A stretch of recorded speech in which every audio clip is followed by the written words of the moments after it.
if I would if I'm a think that lower the middle market company looking at how I'm gonna plan my next 5 to 10 years, where do you think that sweet spot is in terms of like enterprise value? Because I feel like there's for waste management to do a deal or any of these big companies to do a deal, it needs to be worth their time, right? They can't go gobbling up $1 million ARR companies type of thing.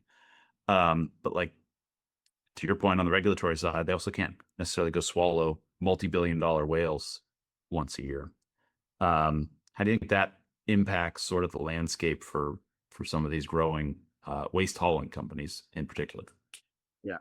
Well, first I'll say for those small to mid-sized companies, you can compete against the big guys and you can win. I think a lot of them know that, but I think also a lot of them are kind of scared sometimes, right? I met some owners who were just kind of in their little lane and niche, and they've never, for whatever reason, maybe wanted to aggressively grow, which is fine.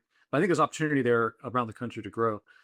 In terms of ideal size, there's no universal answer to that. You mentioned antitrust, that doesn't really come into play until you're in the ballpark of 150 million of revenue, give or take. I don't know the exact HSR number right now off the top of my head.